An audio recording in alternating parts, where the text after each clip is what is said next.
Gurur Brahma, Gurur Vishnu, Gurureva Maheshwara, Guru Sakshat Parabrahma, Tasmai Sri Gurave Namaha. Brahmanandam Paramasukhadam Kevalam Jnanamurtim Dandvatitam Gagana Sadrisham Tasmai. I forget the words.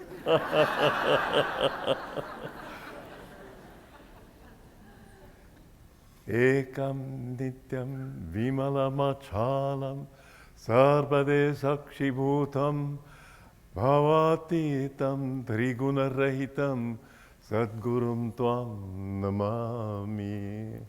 I bow to my Guru. I bow to him and all of you, because my Guru is God in that form. God is the true Guru. This is what my Guru often told us. We must understand that the seeker, the truth, the teacher that we are looking for is inside ourselves. If you will excuse me, I'm going to sit down because I find I'm not altogether stable on my pins.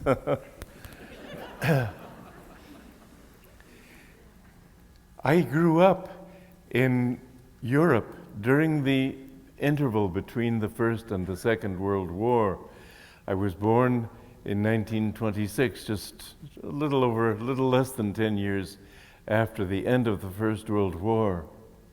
And I remember going through Nazi Germany, and I was in Austria when the Nazis first came in. I remember in Vienna there was a lot of fear then. We weren't allowed to say anything in the restaurants for fear that somebody would overhear us and report whatever it was. And there were all these Nazi officers walking in the streets and saying, "Heil Hitler," and I'd say, "Hi there." But it was not an easy time. My brother was in a train compartment as we were going through Germany once, and somebody, he had a roommate, and at the border, the Gestapo took him and put him in a concentration camp. Those were very difficult times. Back after the First World War, somebody said that I feel that there's going to be another war and I don't want to be around when it happens. And so he spent years looking all over the world for some place that would be safe and secure. And finally, in 1938, he bought land on the island of Guam. Guam, as many of you know and some of you don't know, was virtually the center of the Pacific theater of war in World War II. We cannot escape the troubles of this world. They are always there. I had this great, intense desire when I was young to try to find a way of bringing peace into this world. I didn't want it just for myself, I wanted it for others. And I hit upon a solution which I have fulfilled in my lifetime. At the age of 15, in 1941, I decided that what we needed to do was start a community that would be away from everything, and that when the world sort of bombed itself back to the caves, then we would be able to be a shining light and bring civilization back to the world. It was a romantic dream, but since then I have actually been able to, first of all, perceive the theoretical validity of it. I used to worry when I saw, I was born in Romania and the communists came in there. My parents were in Romania after the World War because my father was sent there as a petroleum attaché for the government. And many of our friends were sent to Siberia. The thought of communism, I did not see the good side of it. I saw the way it was actually practiced instead of the beautiful theory of the greatest good for the greatest number. This, unfortunately, is a sheer blind. The truth of it is that it's the greatest good for a few people and kill everybody who disagrees with you. And I found so many people, the only word that my father learned in Romania, basically of Russian, was niet. No. You can't do this, you can't do that, you can't do the other thing. There is a much better way of improving this world and creating a better world.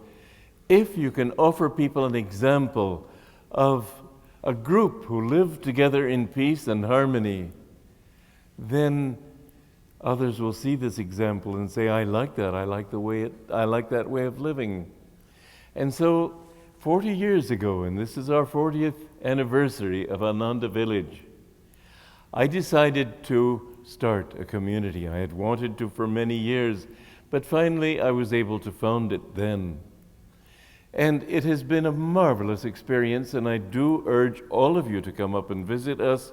We have a branch community in Palo Alto, Sacramento, Portland, Seattle, Assisi, and outside Assisi in Italy, and we're forming one in Pune in India.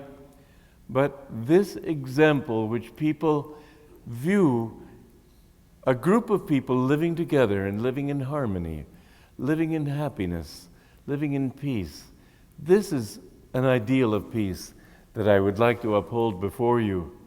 But I would like to say that peace begins with that last song, Home. Home is where you are. Home is your own inner self. And that's what I really want to talk about today. We are living in an age of very unsettled times. And the reasons are many. One is the very nature of the world in which we live. People always think, if I could just be left alone, then I would find everything I've been looking for. It does not work that way. Peace is not the absence of strain and worry, because there will be strain and worry. And if you were to find a place not in Guam, but some little Pacific island where nobody will come, or you could find, and there was a period in my life when I actually thought about going to the South Pole to be in complete seclusion there. Well, fortunately I didn't go there, but wherever you are, you have your own nature to contend with. And I found when I was trying to find what life is all about as a young person, as an adolescent, I found that the real problem I faced was me. Wherever I went, there I was. I'd wake up in the morning and stare them in their face. I just had to face the fact that if I was going to change anything, the first thing I needed to do was change myself. And then I discovered what a very difficult job it was, because the more I got down into my nature, first of all, I realized that I'm just a human being like everybody else, and I have the capacity for goodness and evil that everybody has, and it really worried me. I'd see a drunk and I'd think, but I'm not a drunkard, but I could become one. I could see a criminal. I have no inclination to be a criminal, but he's a human being, I'm a human being. Why couldn't I be? Why couldn't I have all the terrible qualities that the Gestapo had and the communist torturers have and so on? I don't see it in myself, but how do I know? What security do we have that we are really going to be all right? Who knows what kind of temptations might come our way? I didn't see myself as being those things, but I thought, there, but for the grace of God go I. Those are my own self in that form. Everybody, in a sense, is specializing on behalf of the whole human race in being himself. Everything that anybody has ever accomplished or been, everybody has that potential also.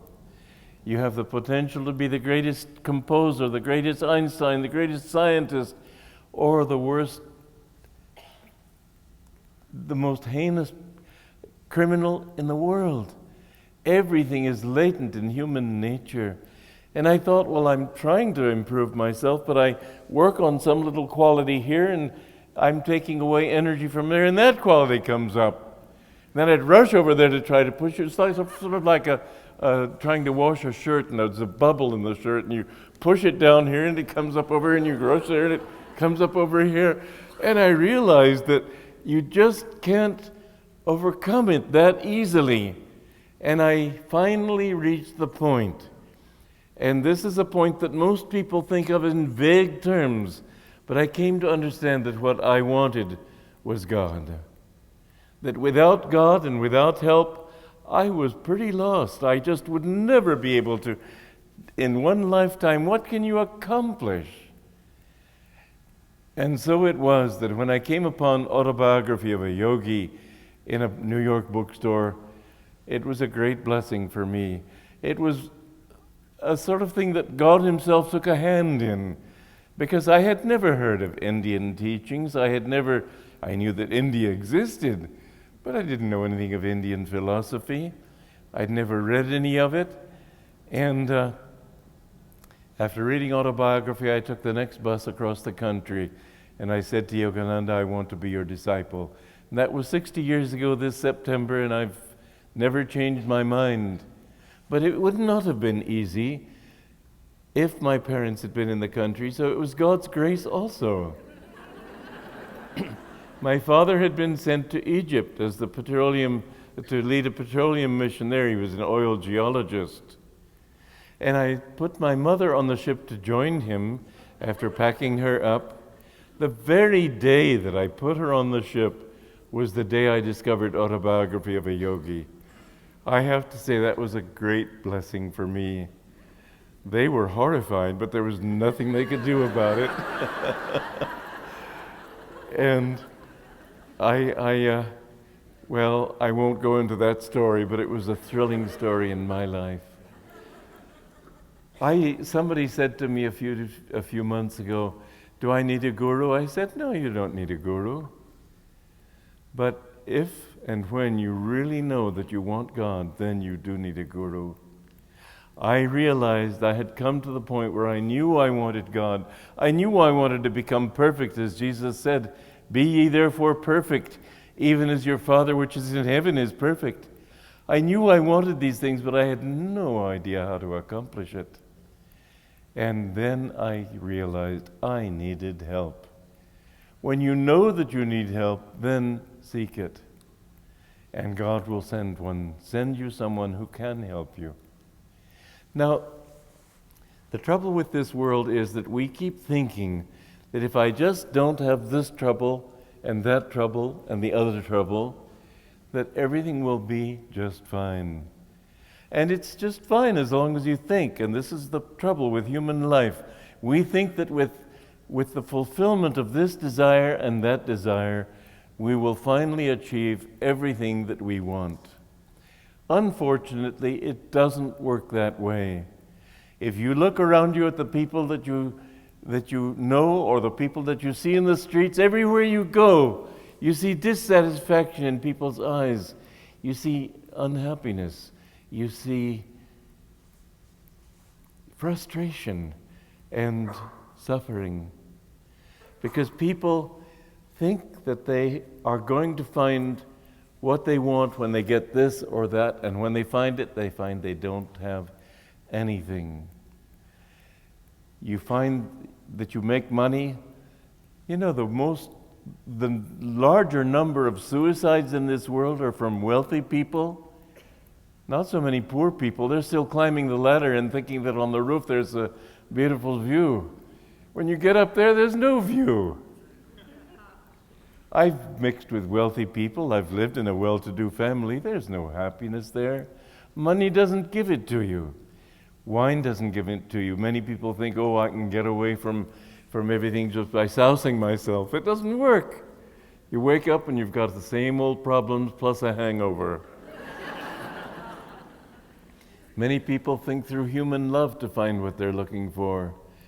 But you look around and you see lots of happy couples. I say, be a fly on the wall in their own room, their own homes. There's not that much happiness in marriage. I speak from a happy home. I never knew my parents to have an argument. I never knew them to have a disagreement. There was harmony, there was love, but there was such compromise with the kind of love that everybody wants. You want something that'll thrill you. It doesn't thrill you at all. It's just the same old stuff. I'm telling the truth. You will only find what you're looking for when you've gone into your own home inside yourself. But the trouble with this world is that if we think we have just everything set, right now we're living in a time of great unsettlement. And it's a very worthy subject to talk about just for that reason. But the unsettlement that we face today is symptomatic of something else. Yes, it's symptomatic of upheavals in people's nature, but there's another reason for that upheaval. We're living actually in a transition age between an age when people thought that matter is solid, everything is fixed, everything is just where it ought to be, and people have tried, and they still hope that we can just get things set as they ought to be. The trouble is, life doesn't give that to you. Life doesn't give you settlement, it gives you unsettlement. And even when everything is peaceful, it gives you unsettlement. You never know from one day to the next. You may have $1 billion, $50 billion, $100 billion. You can still die of cancer. You can still have children who betray you, a wife or a husband who betrays you. You just don't find what you're looking for in the things of this world. But what makes this age today of particular interest from the point of view of settlement is that we're living in a transition between two ages. The age known as Kali Yuga, or the Dark Age, when people thought that matter is the final reality, and an age of energy, when people know that everything is actually made of energy. And this floor that I'm sitting on and this chair I'm sitting in, it isn't solid as it seems to be. This world is not made of solid things, it's made of vibrations of energy. And this, it's possible to talk about now because science has proved it to be true. But everything about you is energy. You know, the space in your body is so great, relatively speaking, that it's quite comparable to the space outside our planet, where the nearest star is 4 light years away. There's much more space than solidity in your body, and even that solid isn't solid, it's just energy. But if you could take away the space between the atoms in your body, you would shrink to so small a piece that you probably couldn't even see it. We're living in a world very different from what it appears to be. And it's very important that we understand, first of all, the age in which we're coming to, because people look to the settlement. They look to find things as they would like them to remain. And the world will not ever be like that from one minute to the next. You aren't the same person you were when you entered this hall. You aren't the same person you were when you were 15 or 5 or... Yes, there's something inside you that doesn't change, but everything else changes. You have to learn to get to that center in yourself if you were ever to find the kind of settlement and peace that you are looking for. One of the first things that we need to learn on the spiritual path and in life is the cause of suffering. Suffering comes when things are not the way you have defined they ought to be. That's all it is. I remember I broke a tooth in Assisi in Italy, and I went to the dentist. It was a front tooth, and he said, well, you've broken it off right at the gum. We're going to have you come back several times. I'll have to give you injection to numb the pain, then I'll have to kill the nerve, then I'll have to drive a post in there, and then I'll have to somehow stick that tooth up there and So when he outlined all these things, I said, I don't want to waste all those times. Do it now. He said, but then I can't give you anesthesia. I said, I don't want anesthesia. And he thought I was crazy. But in fact, suffering is defining things as they ought to be and finding that they aren't like that. So you tell yourself, I shouldn't have this pain in my tooth, and then when you have a pain in your tooth, because he's in there drilling and cutting your nerve and everything, then you think, well, I'm suffering. Well, if you can get rid of that thought, you find you can take anything.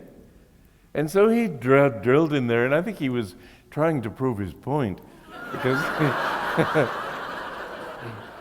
at first he was really going at it pretty hard. And he went in there and snipped the nerve and showed it to my friends. I had a couple of friends in the dentist office there, and dangling there.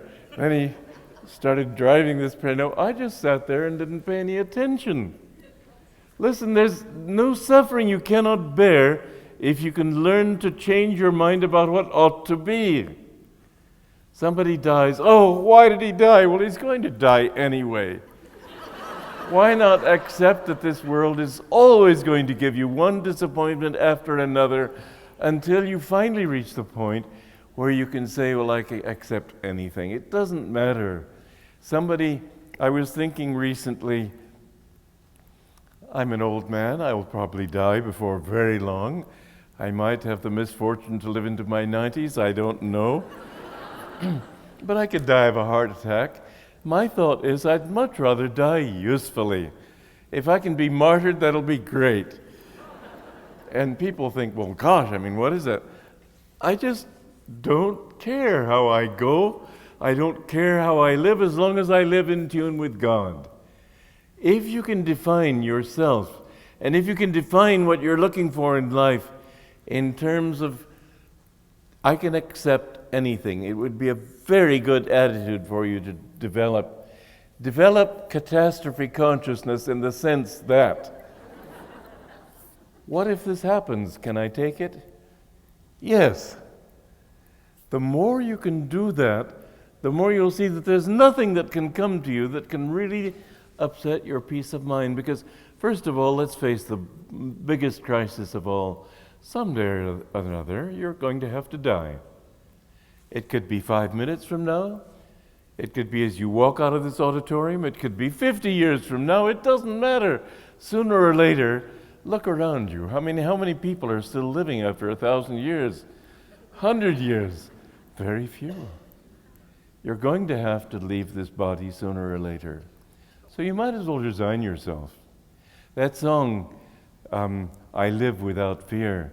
I wrote that song because somebody had come to me and spent an entire hour telling me what an absolute waste my life had been. And I just listened to him calmly and thanked him. There was nothing to say to him. But afterwards, this song came to me as a gift from God. Though green summer fade, though green summer fade and winter draw near, my Lord, in your presence I live without fear. Whatever comes, let it come. It doesn't matter. And if everybody likes what I've never been nervous in front of the public because I've just assumed that I'm probably a fool anyway, and it doesn't matter. I just know that He is the one who can do anything, and there's nothing I can do. The most important thing we've got to do is understand who we are. We are not this body and this ego that we think we are. And that is really the cause of all our suffering, misery, and unhappiness in this world. God, when He created this universe, didn't have things out of which He could mold it. There was nothing. He didn't make a statue the way Michelangelo would make the Pietà. He had to become everything. And how could He do that? He had to dream it out of His consciousness. There was nothing but consciousness. Science today thinks that consciousness is the product of the brain. It is not. Consciousness is the one thing that you can't get rid of if you want to. because it's the only reality there is. And there is another reality that you can't get rid of if you like, and that is self-consciousness. People think, in fact, I've even read statements to the effect that we should be thinking in terms of computer rights, as if computers would become so intelligent someday that they would need to think about their own rights. That's ridiculous. Look at a worm. That could be nothing simpler than an earthworm, could there? And yet, it is not only conscious, but self-conscious. You try to prick it with a pin and it backs off. This sense of self and sense of consciousness is all through the universe. And that infinite self became everything. It became every atom. As Yogananda described it, he said that every atom is dowered with individuality. So, you are that infinite self who has been born into a little atom, your little ego. That's like the burners on a stove, a gas stove. Each little burner looks separate, but it's all a manifestation of the same flow of gas underneath. And you can make those burners look different too by putting little different chemical powders on each one of them, so that one will look blue and another one will look red and another one orange and green. And you can make the flames big or small, depending on how large the opening is. But it's all a manifestation of the same underlying flow of gas. And we are, in a very true sense, like that flow of gas. We are that infinite consciousness which has been reflected like little pieces of glass in the sunshine. But when the sun goes down, the glass loses its light. We have our light to the extent that we reflect the sunlight of divine consciousness. When I was a young man, again, to go back to that period of my life, I wanted to be a playwright, and I went to the Dock Street Theater in South Carolina, and I was studying stagecraft, and I realized there was just no point in trying to write plays, because I wanted to write plays because I wanted people to know truth. And I realized I didn't know truth, and so why flood the world with my ignorance? And I gave up writing. I would look at a page and write page 1 for a book, chapter 1. I didn't know what to write because I didn't know what truth was. After meeting my guru, and he told me to write, but I then knew what I could write and what I had to write. And I've written, now it's the official number I was just given by Padma McGilloway is 91 books, which is enough to keep me out of trouble, I suppose. But I remember going out one night there when I was in Charleston, taking a long walk. It was one of the most important moments of my life, because I had reached the point where I realized that what I'm looking for and what everybody's looking for will not come through science. Because whether there are a billion galaxies or one galaxy doesn't make any difference, really, to your own understanding. I realized that knowledge, intellectual knowledge, is not enough. My heart has to be satisfied. Then I tried politics, and I realized that's not the answer. I tried the arts, I tried music, I tried everything I could think of. But I always realized that what I wanted was joy inside. With joy, I would have everything. Without joy, I would have nothing. And I went out that night. I reached the point where I realized what I had to know was what God is, and what is God, and what am I in relation to Him. And I took this walk and I thought, what can He be? If there's a God, what must He be? Well, He can't be somebody up there just waiting for me to make a mistake so He can clap me into prison for eternity. That doesn't make sense. What kind of just think of the usual idea of what God is and what our destiny is. And supposing we go to hell, it's for eternity. Just think of a loving God doing this to you. Think of it rather in this way too. Supposing you were born into a city slum, and out of self-defense, you joined a gang. And at the age of 18, you killed somebody, and you were yourself killed. And so you went to the other place, let's face it.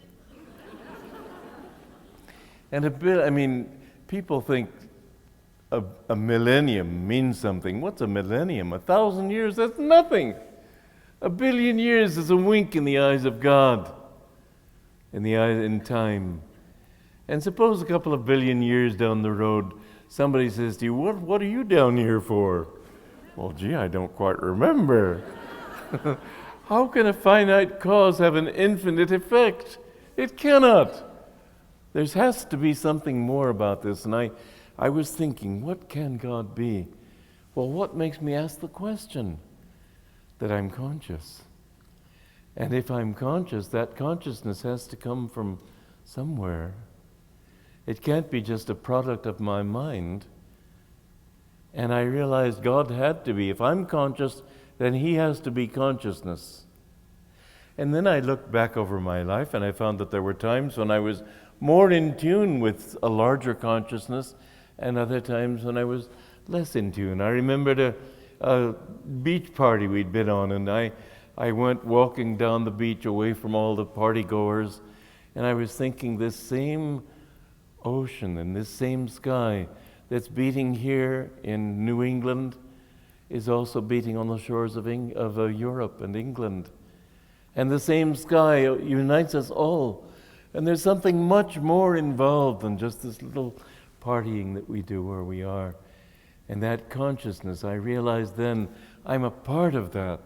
And so this night, as I was thinking of that, I thought, well then, how can I be more in tune with that consciousness? Because if I drink, I'm less conscious. If I'm asleep, I'm less conscious. If I think only of myself, I'm less conscious. If I think of others, I'm more conscious. And I began to realize that the whole goal of life is to become more conscious, more in tune with that greater myself of which I am such a tiny little particle. And that is what all of you are. You are little bits of glass shining in the sunlight. And you don't have peace because you don't know where that light comes from. You think it's somewhere outside, and you think I'm going to find it in money and sex and power and fame, in all the things that people look for. And the ways of deluding ourselves and thinking that we will find it in this thing and that thing are infinite. There's just no end to how many things you can look for. One lifetime doesn't do it. It takes one lifetime even to overcome some really bad habit like being a drunkard. Just think how much you can accomplish in 60, 80, 90 years. Nothing. It takes a long time to get out of this delusion and to realize that you are a child of God. The goal of life is to know who and what you really are. You are a child of the infinite. You are made in His image, and the goal of all religions is to help you to understand who and what you really are. God is not up there, He's inside you. And when you've discovered that God inside you, you discover He's everywhere. But what keeps you from understanding that is a whole bundle of self-definitions that you carry with you wherever you go, and you keep adding to it. You get born and you have a human body, and you have to take care of this body, and you have to pamper it and feed it and exercise and give it air and defend it from attack. And bit by bit you begin to feel very concerned about this body. And it's a male body, it's a female body, it's an American body, a French body, an Indian body, all these different bodies that you may, all these different self-definitions that you may accrue to this body. And finally the time comes when you know you've got to go and you think, I've got to leave it all. It was never a part of you in the first place. You are always that infinite one who came for a while and then leave. We must, if we're going to find peace in this world, we must first of all adjust ourselves to the possibility of calamity. Calamity will come. Calamity is coming. It's coming just around the corner right now.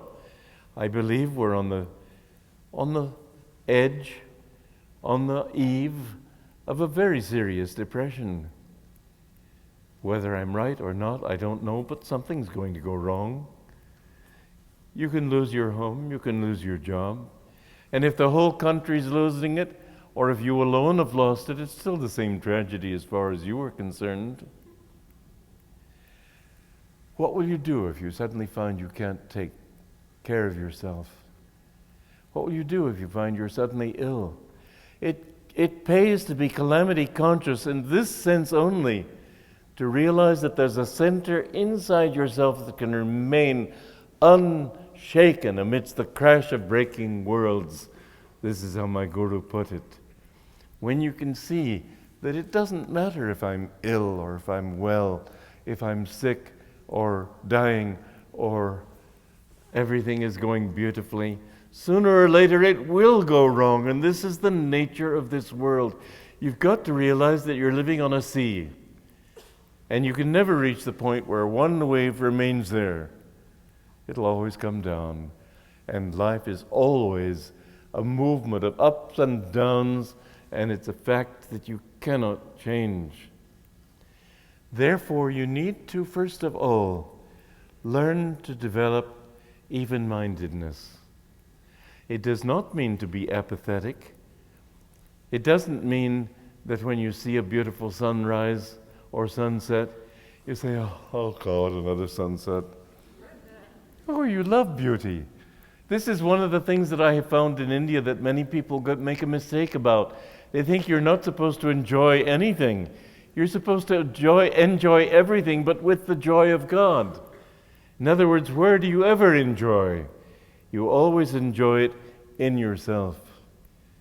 You see a beautiful sunset, and you are able to enjoy that beautiful sunset if you're feeling well, but if you don't enjoy it. If you're hungry, you're thinking of the sunset, but gee, that looks sort of like an omelet, doesn't it? A turtle can look at a sunset and just wonder if it's good enough to eat. There is something in everything that you enjoy in this world that begins right here. And if you can understand that truth, then you can enjoy everything. So that even when people are drilling your teeth or doing things to you, you can enjoy. I went into the hospital back on December 1st of last year for a major operation. They took out about this much of my intestines. And I went in there feeling absolutely blissful, because I thought, well, if this is what God wants, fine. If He wants to take away this body, fine, doesn't matter to me. And I went in there. In fact, I was singing a song to some friends of mine just as I was on the stretcher to be taken in. And I said, you know, it's strange, my voice has become so deep in these last months. None may linger on the way, none may coax time to stay. And I was laughing about this fact of my voice having become so deep. And I went in there and just didn't even think about it. So let them put me under, let them rip my intestines out. Who cares? I'm not these intestines, for heaven's sake. I'm not this body. And when I came out of it, I knew that something had been lifted from me. They'd taken away a cancer, and I felt fine, but I felt blissful going in, I felt blissful going out. When you can reach the point where you know that your happiness is inside and not outside, then you have more than peace in a troubled world. You have bliss, you have joy. And this is one of the most wonderful things I found when I read Autobiography of a Yogi. I had reached the point in my life where I was thinking seriously of going and becoming a hermit and just seeking God and meditating. I didn't know, thank God. God protected me from that, because I wouldn't have known what to do. But still, that was my thought. And I thought that if I can find peace of mind, that's enough. And when I read Autobiography of a Yogi and found the infinite joy that is there for the seeking. You're all just this close to it. If only your attention were not inward and instead were not outward, but instead inward. It's inside yourself that you're looking. You know, every time you look for something and you fail to get it and you're disappointed, what do you do with that disappointment? Oh, you sink into yourself. That's your solution. Your disappointment is your solution. Get away from that outward thought that I can find it, if I can just get enough money together, if I can just get this bank loan, if I can just look at the TV commercials. It's just amusing to watch them jumping up and down because they won a lottery or because they got this beautiful Twinkies or who knows what else. I know when I was in Charleston, because I have a decent voice, I thought of becoming an announcer, but I found it absolutely impossible to get excited about Pepsi-Cola or whatever it was. So I found, no, I can't. I cannot speak if I cannot be sincere, and so I could not be an announcer. But you must try to think in terms of who you are, where you are. You are always right here, wherever you are. You can go to the South Pole, you can go to India, you can go to the South Sea Islands. You'll always be the same old self. So why not rejuvenate that self? Why let it be the same old self? Some people, Yogananda used to say, are just psychological antiques. And when they go to heaven, the angels say, oh, here's another antique, better send him back there. But you've met people like this, and I hope you are not one of them. Well, what I always say to people is, and they repeat, why not let every moment be new in your life? You'll find that it can be exciting that way. You don't know what's going to happen. And when it does come, you don't say, oh no, it shouldn't be that, it's got to be this. Just let it be, flow with it. And in fact, that's the kind of age we're coming into now. You know, Swami Sri Yukteswar, the guru of Paramhansa Yogananda, he explained a very ancient system in India. It's known as the system of yugas. And it may sound like absolute nonsense to people today, but if you can first of all get into your heads that this universe is really made of consciousness, it's a manifestation of consciousness, then that consciousness brought everything into existence in ideas and then in energy. And that energy then was able to vibrate grossly enough to create the appearance of matter. But if you can realize that this whole life is really only a dream, and it seems so logical. I remember one time I had a dream in which I was flying. And I thought, well, gee, people don't fly. Maybe I'm dreaming. And so I tried logically to figure out whether I was dreaming or awake. And logic finally brought me to the conclusion that I was awake. I was just doing something very unusual. And what was my surprise when a moment later I woke up? It is a dream. It just seems so real because it's real, not just like your movies where you're real to sight and sound only. This is real to the sense of smell, taste, and touch also. It seems so real, but it's not real. And if you can understand that everything that happens to you is really just, it's a dream, then you understand that my reality is this one who is looking out at that dream. You are, you know, a very interesting thing. They have found that the center of the universe is no longer this little world, but they find now that there doesn't seem to be a center anywhere. And the deeper truth of that is that God, truth, reality, is center everywhere, circumference nowhere. You will never know everything there is to know about an atom as long as you just try to do it through your senses, but you can discover the atom that is your own self. And once you've understood that self, you've understood the self of everything. This is the incredible thing. How can you find the reality behind this vast universe with 100 billion galaxies, each one 1 or 200 billion stars. It's inconceivable. But if you can understand that you are the center of that universe, if you can get down to who you are at your root, and it's really quite a simple thing to do. Easy? No. Simple? Yes. There's a difference. It takes a long time, it's hard work, but once you're out of it, you think, good God, what was all the excitement about? Of course this is what it's about. And when you reach that, then you realize that you are everything, that you become God. This is the goal of life. You know, when Jesus Christ said, I and my Father are one, the Jews around him, the Pharisees, were accusing him of blasphemy. Did Jesus say, my Father said so and you'd better believe him or you'll go to hell? No. He said, don't. Your scriptures tell you that ye are gods. Everyone in this auditorium and all the atoms you're sitting on, for that matter, and the seat you're on, it's all God. And if you can understand that that is what life is all about, then you discover that nothing can touch you because you're untouchable. You're beyond everything. God is in everything, God is everything, and yet He's not touched by anything. And this is how we must learn to be. Get rid of this hypnosis that you're an American, that you're a man, that you're a woman, that you're young or you're old. These things are not who you are. If with everything that you experience in life, tell yourself, I'm experiencing it here. When things go well, let it be. I remember there was this one boy at Mount Washington. He was a fellow monk of mine who was plunged into moods after moods. I said to him, look, don't feel too badly. In another 40 years, it'll all be over. That was enough to plunge him even deeper. But you know, it's true. Nothing is going to last forever.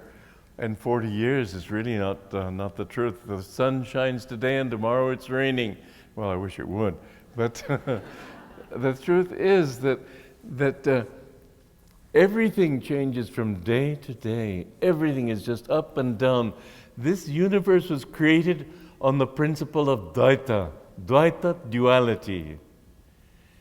And there cannot be. How did God bring this vast consciousness of Himself into manifestation? By creating vibration. And vibration means movement in opposite directions from a state of rest in the center. If you were to try to change the level of the ocean by increasing the height of a wave, you couldn't affect it one iota. Wherever there's a wave, there will have to be a corresponding depression. And in this world, there can never be what you're looking for, because there will always have to be opposites. For every success in this world, there is going to have to be, for you, not just for somebody else in the world, for you, there will have to be a failure. For every fulfillment, there will have to be a disappointment. And you look back over your life and you keep thinking, I've worked so hard for this, I've worked so hard for that. Always there's something goes wrong, isn't there? Always. You can't get away from it. You have to realize that the only solution is to pull back from that expectation of finding. People spend lifetimes trying to find a fulfillment that always has to end in zero. There's no other way out of it. That level has to become equalized. For every success, there has to be a failure. For every sunny day, there has to be a rainy day. For every joy, there has to be a sorrow. This is what your life will be. And the more you react to good things, oh, wonderful, wonderful, the more you're going to find yourself going into a hangover the next day of how depressing it is. This is the nature of reality, and you can't get away from it. When you find that it just doesn't matter, and you're willing, you must first of all persuade your mind that I can take anything. If people want to kill me, stab me, let it be. The only reason I suffer is because I think it shouldn't be. If you can really adjust your mind to accept that whatever is, and it doesn't matter, you will find the astonishing thing that the result of that will be not apathy, but joy. You will find yourself feeling joyful all the time, no matter what happens to you. And the same thing with love.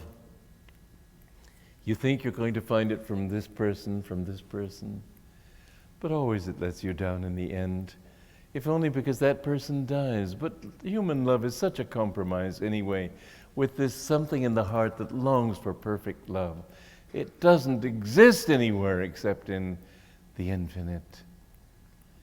But when you can find that love inside, then you find that you love everybody, because you love Him and you see Him in everybody. Here's a very good reason for loving everybody. Everybody in the world is looking for the same thing you are. We all are looking for happiness. We think we're looking for power. We think we're looking for happiness in money or fame or all the things people look for. And when they fail to find it one way, they find it in a new way, but they always think they're going to find it that way, but they never do. And yet, when you found your inner self, you find it everywhere. Everybody is looking for happiness, and they don't know it. They think that they define happiness this way and that way, but when they give that up, they still keep on searching happiness. Think, well, I didn't find it in fame, maybe I'll find it in money. No. You will never find it in things, because things change. Things are outside yourself. When you can understand that the joy that you are seeking is your own inner self, then you find you can love everybody, because you see that everybody's looking for that same thing. And as you feel compassion for yourself, looking back at all the mistakes you've made, so can't you feel compassion for other people too? You see that they're just making mistakes. Somebody comes up and holds you up and shoots you, and then after a while you can say, well, poor fellow, he'll have to suffer for it, but it won't last. Really, it sounds extreme when I put it that way. But the truth is that even the worst mafioso is seeking happiness, and the poor fool doesn't know how to find it yet. He will come to the point where he does know, and he'll become a saint. A saint is a sinner who never gave up. This is what Yogananda said. You are a saint. Don't ever say that you are a sinner. It's the worst sin to identify yourself with your mistakes. And sin is only a mistake. You think that you're going to find what you want through this, and it didn't work. You will have plenty of time to work it all out. But sooner or later, you will have to find that point, reach that point in your life where you say, I know that what I'm looking for is perfect love, perfect joy, perfect peace. Peace is only the beginning. Peace is what people think they want. And yet, look at the nature of duality. It's such a strange situation that after a world war, what are the books all about world war? You think that would be the last thing people want. But people are attracted. Opposites attract each other. And so, if you don't want unhappiness, you want happiness. But happiness is always somehow attracted to the unhappiness. There's always the thought of losing what you have. Bésame mucho como si fuera esta noche la última vez. Kiss me as if this were the last time I could ever kiss you again. This is what life is, that even in the midst of your happiness, you know you're going to lose it. You're bound to lose it. And in the midst of unhappiness, there's always that sort of lingering thought that, well, I bet I'm suffering more than he is. There's somehow in the midst of suffering, at one time many years ago, I bought a dictation machine. I was in New York, and the man recorded onto this dictation machine to make sure it worked. And that night, I went to Carnegie Hall, or no, it wasn't Carnegie Hall, anyway, the main hall for a symphony. And Raphael Kubelitz was directing the symphony. And in the middle of the Moldau of Smetana, I waited for a pause, and I thought, I wonder if this, although it's only a dictation machine, I wonder if it'll record at a distance. So I turned it up high volume to try to record, and then when there was a pause in the move between two movements, I pushed the button. I pushed the wrong button. Hello, testing. 1, 2. So help me, he reached 4 before that sound which filled the whole hall. The conductor whirled around like this. Life's supremely embarrassing moments. If ever I had an embarrassing moment, it was that. And I noticed that in the back of my mind there was a congratulation. This is going to be a great story to tell. When things go bad, you almost pride yourself on how bad they are. All is equal in the end. You find in the end that the waves, whether they were going up or down, whether I was suffering or rejoicing, there's something inside that never changes. Most people have it buried so deep that they never find that joy. But once you become aware of it, you find that that joy is always sort of under the current, under all the different things that go on. When I was thrown out of SRF on my ear, it was the greatest tragedy of my life. I'd given my whole life to that way of life and to serving God through my guru. And my efforts had been completely misunderstood, and I was just rejected like a piece of dirt. And there was great suffering for quite a long time. But the amazing thing was two things. First of all, I got compromised into giving a lecture sometime, and people afterwards said they felt so much joy from me. I thought, joy? But I realized, yes, there was a level of joy that was never touched. You'll find that that joy can be with you always. Seek God. It's the most practical thing you can do in life, because God is not somewhere out there in the heavens and up flitting around in the clouds or something. He's right in your own self. And when you've found who and what you are, you will find that this world, unsettled or not, warfare or not, depression or not, there will be something inside that cannot be touched. Work on it right now when things are not so bad for you, because they're bound to get worse. We're right on the cusp of a whole change in this world. And depression and warfare are, I would say, certainties. There will be world war. You can't see this much hatred and animosity and fanaticism. You can't see it without it. It's exploding. Atom bombs falling here and everywhere. It will happen. But if you are at peace in yourself, how to become at peace? One other thing is, don't think of yourself. Think of other people. Think of helping other people. The more you give, the more you find that you forget yourself. And in forgetting yourself, you find that joy comes in through the back door. That's why Jesus Christ said that he comes like a thief in the night. You don't see where he's coming from, but the more you live in the right way, the more you find he's there and has always been there. God is you. God is your own self. And when you can find this inner consciousness of his unshakable presence, yes, you may go through hard times. I have been through many in my lifetime. And I have long ago reached the point where I say, thank you. Thank you for the troubles, because you helped me to remember this isn't where I belong. And no one can take away the only treasure that I have, my love for Divine Mother. When you know that that is your treasure, then you know that how people treat you and what you lose and the terrible things that can happen to you, it doesn't matter. You have been coming and going from this world so long, and you will keep on going until finally you understand that you are that infinite one. Get rid of this sense of self-importance. It's such an unimportant thing to be self-important about. And yet, the more you see that he is everything, the more. I remember a few years ago I was at a Well, first of all, there was a conference here, installation of a Zen master in San Francisco, and I was present. And afterwards, I was talking to a young woman, and then I asked her what her name was, and she told me. And she asked me, "What's your name?" And I said, "Well, I'm Swami Kriyananda." "Oh, but you're famous."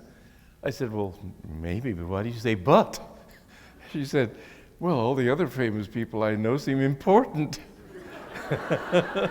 I liked that. I don't want to be important. I was at this function on the East Coast, and it was a big event with popular speakers from all over the country who were invited to speak. And I invited some of these speakers out to dinner one night.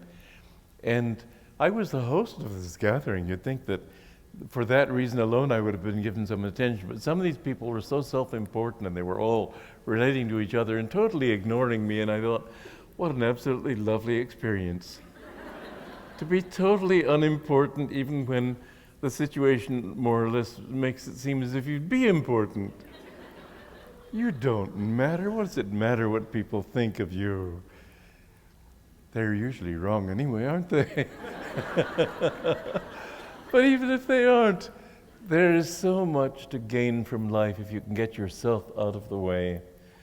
If you can realize that well, I've found that I'm able to do things in this world just because I know I can't do them.